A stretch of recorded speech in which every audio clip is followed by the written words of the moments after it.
This is Jackie, and I'm here with Sunseeker Day 2 Bonnaroo 2019. I mean, I kind of feel like your name is just so perfect for this weather today. Right. It's not 95. I'm not hating my life. Life is Pretty good. perfect. I mean, you guys are on the same set list as like Solange and Post Malone and Cardi B. How's that feel? Feels incredible, especially the Cardi. Like I've dreamed of being in any sort of way related to Cardi B. Just the fact that I'm going to be in the same like general area. Yeah. Just I that think is- I know that she's even around eventually. This is gonna be awesome. I can imagine the entourage that will follow her, and I Yeah. will be part of that Yeah, in some absolutely. small way. You know, I whatever think you can get. We'll do the same thing. Yeah. Yeah, for sure. So the album is finished. I read online. Yes. Love the internet. It's a really helpful tool.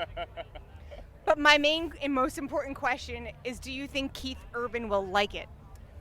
We're pretty confident, yes. Yeah. I can say, yeah, with full confidence. Keith Urban's stamp of approval. Yeah, I'll speak on his behalf. Yeah. I mean, that's important. Yeah, he's gonna Father's love it. Day's coming up. Yes. We're getting Keith we roses. we need to call him. Yeah. we need Some an people call him official Keith. statement from Keith. Yeah. Maybe he can put a little face sticker on the front of each album. Right. I think so. I think we can make that happen.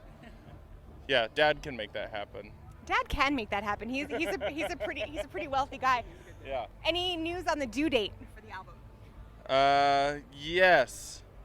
Later. There is one.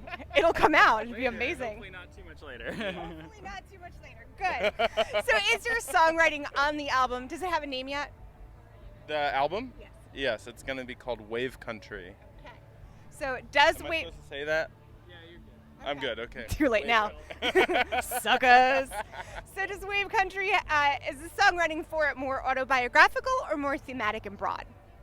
Kind of a mix of both. It usually starts out autobiographical, but then it goes into maybe a little bit more of fun characters in my brain. Little characters here and there, like a little TV show, a little like hard to understand TV show maybe. That's how I like to think about it. But yeah, So it starts with a TV show or a riff or a note or a lyric?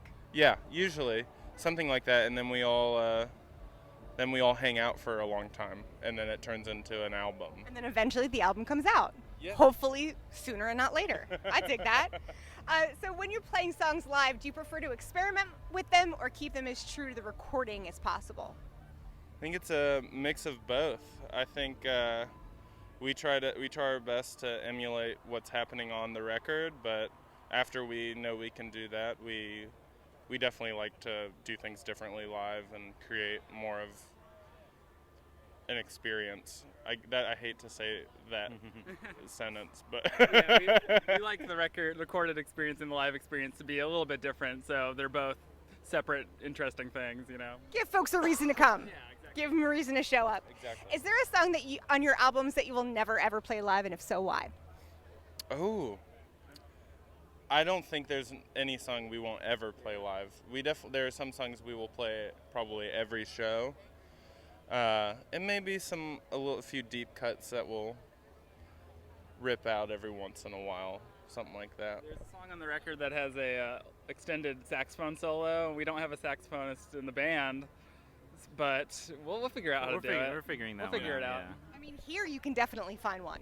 Yeah, You just we might just borrow pick one. up. Yeah, just walking around. Steal them around for a little bit. Exactly. You'll be fine. You'll be fine.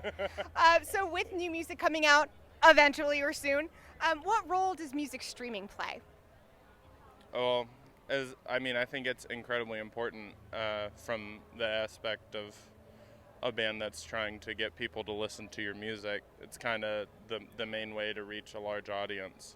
It would be really cool if you could just sell records and get people to listen that way, but it's not really that way anymore. It'd also be cool if stores sold them. Right, yeah. That'd help. Yeah, exactly. But I mean, if we can get our CDs in like the Target new arrivals thing, that would be cool. Maybe that would do something. But yeah, Spotify, I wish you could get paid more from it too. That seems to be the consensus, yeah. So because of music streaming, how likely are you now, I mean, you do have music coming out and that's a solid album, but how likely would you be to release like a one-off single because of Spotify, because you can just finish it and put it out? Yeah, I mean, Pretty likely. Yeah, we've done that too. I personally like that approach. Like Right. what the digital platform allows you to do is have flexibility with like putting out songs almost in like a stream of consciousness manner. Yeah. I think we all are really into the art of making full-length records, you know. But singles serve a great purpose as well. So it's fun to experiment with both formats, you know. Speaking of formats, what about traditional terrestrial radio? Is that something that you think about, or is it kind of an afterthought? I think about it when I travel. I think that's a really fun thing to do. I don't really listen to music radio at home, but when I'm traveling, I definitely do. It's interesting to see what is sort of most popular in different regions. Yeah, for sure. And I feel like I always learn about new music that way. Is there a value to making music videos anymore? yes.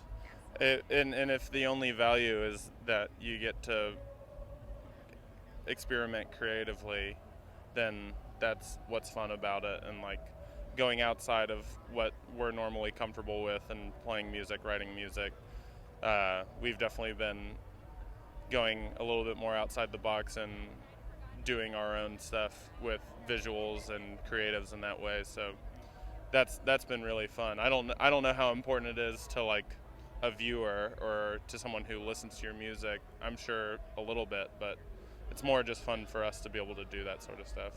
I feel like just maybe 5 years ago, that's how people were finding out about new music. You know, Right. they would YouTube, they would search something, and then it's like, oh, what are the related videos? Oh, okay, let me listen to that. And now you've got Spotify, so you're kind of a victim of the playlists and the people who make those playlists. Yeah, for sure. So we're here at Bonnaroo enjoying the weather. How do you guys go about choosing your set list for today, for your set here at a festival versus something for like a show that you know that your fans are specifically coming to see? It's I think for something like this, we're just gonna try to do something that we're the most comfortable with, and then bring our festival flair. You can just say bangers. We're playing all the bangers. Well, I always say that, and that is what we're doing. Like it's all bangers for the whole set, and you don't want to miss the bangers, you know? No, you don't. Yeah, absolutely. What's up next for you guys after Bonnaroo? We're working on music videos. We're trying- For the new music that's going to come out eventually. So stay tuned for much more from Sunseeker. This is Jackie. Thanks to In the Key of Change and Chorus FM.